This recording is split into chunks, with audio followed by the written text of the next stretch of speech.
The almost 2,000-year-old Catholic Church is one of the oldest institutions in the world. The Catholic tradition considers itself a continuation, not a branch or successor, to early Christianity. Still, some non-Catholic theologians and historians dispute this claim. For the sake of this video, we shall start at the perceived beginning of Catholicism by its followers, which lay with its Messiah, Jesus Christ. We shall also explore the beginning of the Roman Catholic Church, which many non-Catholic sects of Christianity claim to be the foundation of Catholicism. According to St. John, Jesus Christ is the eternal Son of the Father because his nature is divine, and his purpose is the preservation of the world. But the Son of God also has a human nature in which he is simply Jesus of Nazareth. As such, his purpose is to symbolize the religious growth of humanity. Thus, Jesus has a dual nature, a divine one and a human one. When unified in one person, these natures create the perfect man, the ideal of virtue and piety. Jesus Christ was born in Bethlehem in Judea sometime between 6 and 4 BCE. It is widely believed that he was born during the reign of the first Roman emperor, Caesar Augustus. We know little to nothing about the childhood of Jesus Christ, but there are apocryphal gospels that try to fill the void. Jesus started his public mission around the age of 30 and was inaugurated as the Messiah by baptism, performed by John the Baptist. But his public work lasted for only about 3 years. The most profound meaning of the history of the Christian religion, and subsequently Catholicism, is condensed in these 3 years.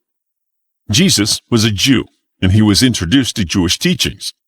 His teachings never left the sphere of Jewish beliefs, but he expanded on them and gave them a new meaning.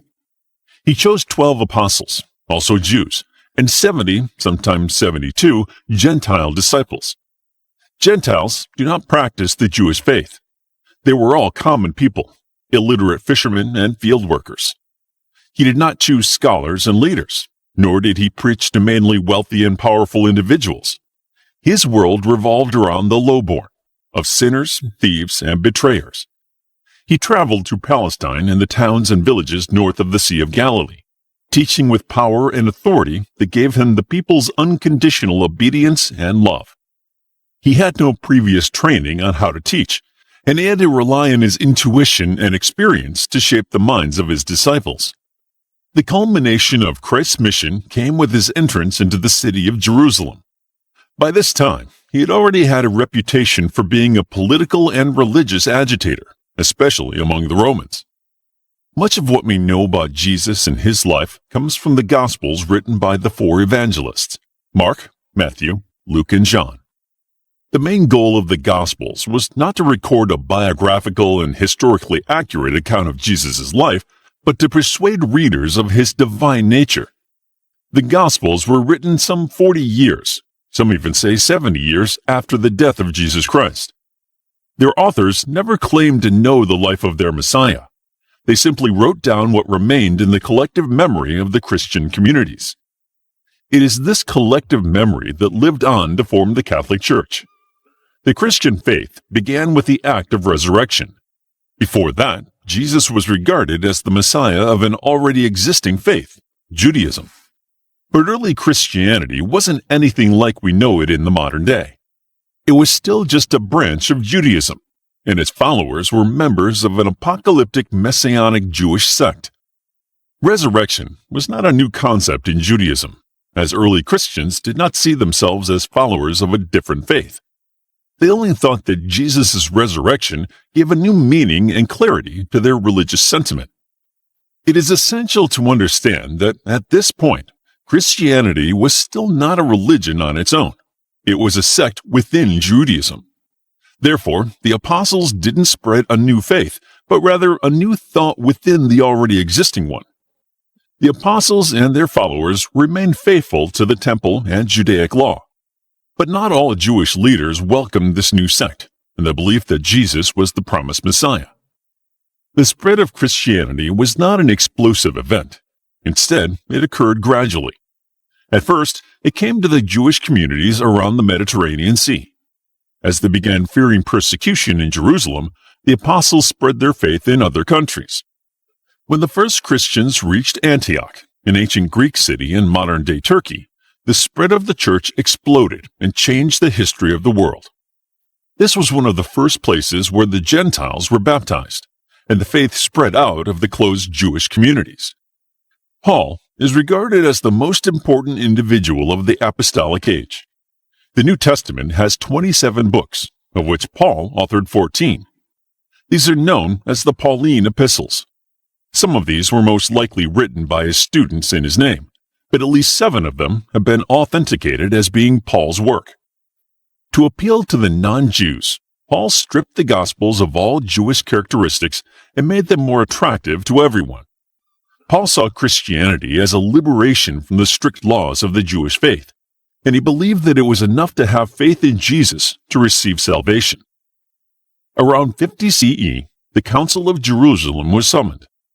The main goal was to resolve the issue of the Gentiles once and for all. Surprisingly, Peter spoke positively about the Gentiles, expressing his belief that both Jews and non-Jews were granted salvation through the grace of Jesus. Peter is an important figure in the Christian faith. Jesus granted him preeminence, so he is seen as the bedrock of the Catholic institution. In fact, the Bishop of Rome, also known as the Pope, is considered the apostolic successor to Peter. The Council of Jerusalem decided to allow the Gentiles exemption from some Jewish laws, but not others. Many traditionalists were content, but some refuted the decision. The Roman tribune arrested Paul, thus saving his life from conservative Jews. St. Paul appealed to Emperor Nero to transfer him to Rome. Pagan Rome could not allow the spread of a new, uniform version of Judaism. They perceived it as a threat not only to their religious values, but to the status quo as well. Paul was eventually sentenced to death in Rome and was beheaded. However, Christianity had continued to spread, and by the end of the 1st century, it was a well-established faith. As for the exact date of the Catholic faith, that remains a matter of some dispute. According to the Catholic tradition, the Catholic Church was established exactly 50 days after the crucifixion, on Pentecost. For the first 60 or so years, it was referred to as the Way. But by the beginning of the 2nd century, the word Catholic started finding its way into the zeitgeist. One of the earliest usages of the word comes from a letter written by St. Ignatius in 108. So they consider the apostolic age a purview of the Catholic Church. Some historians suggest otherwise, claiming that Constantine founded the Catholic Church. This school of thought believes that there is no clear lineage from the apostles to the Pope, and that the problem of the great apostasy, which was emphasized in the Lutheran Reformation, was present even during the 1st and 2nd centuries. Furthermore, the first official Catholic Church was the Roman Catholic Church, founded in the 4th century. The spread of Christianity among pagans, though it was persecuted during the previous 3 centuries, was quite the phenomenon. There are different theories as to what contributed to this spread. A popular claim is that its disregard for the status quo made it famous. In other words, Christianity owes its success to the love it preached. The Christians devoted themselves not only to the rich, but also to the workers, slaves, sinners, prisoners, soldiers, travelers, orphans, widows, and anyone in peril and need. Christianity had a morally higher ground, but it did not boast about it. It was a religion of peace and love. Many converted pagans, among them philosophers Tatian and Justin, admitted that they were attracted to Christianity because of its morals. While there was a hierarchy of the missionaries, apostles, and other officials of the Christian Church, it had become a well-defined system by the 2nd century with authorities such as bishops, priests, and deacons. This organization came in the form of the monarchical episcopate, shortly after the first epistle of Clement. The Church built its structure on 3 doctrines: the bishops, who were the apostles' direct successors, the canonical scripture, and the authoritative creed. Over the years, the Church of Rome had raised itself above the other churches because it claimed to be the seat of Saints Paul and Peter. It became even more powerful when Christianity was adopted by the Roman emperors, especially Constantine. In 313, he met with Licinius, who ruled part of the empire, and pressured him into agreeing on complete religious tolerance. The Edict of Milan, which allowed Christians to be free and retrieve all of their property and preach their religion as they saw fit, was a major milestone. Gradually, Constantine started suppressing paganism.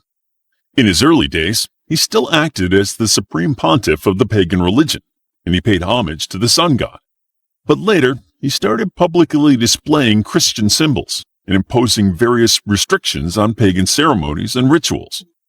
According to tradition, he converted to Christianity in 312. Constantine's genuine acceptance of Christians would only come once he began identifying the state's interests as being the same as the church's interests. He hoped to achieve the unity of the state and the church, and it would use his imperial power to meddle in religious affairs. In 324, Constantine became the sole ruler of the entire empire. In 325, the emperor gathered more than 200 of the empire's bishops in the first general ecumenical council, known as the First Council of Nicaea. He took a personal interest in the debate and even joined the council on a few occasions. But it seemed that the matter wouldn't be easily settled, and it continued to bring disunity in the church until the death of Constantine in 337. The answer to when did Catholicism start will be different depending on who you ask. Some will point to Constantine's unification of the state and the church, while others draw a papal lineage from Peter and the church fathers. There is no simple answer, and it is a multifaceted question that people have argued about for centuries. Just like any other religion, there is no absolute common ground. The Catholics believe their church was founded by none other than Jesus Christ, and they draw their spirit from the ancient period and the tradition of the early centuries. The popes felt it was their duty to preserve the purity of the faith. The only way they knew how to do that was by preserving the old doctrines, dogmas, and traditions. Others claim that Catholicism as a branch may have emerged anywhere between the 1st and 4th centuries, but that it did not derive from the Messiah himself.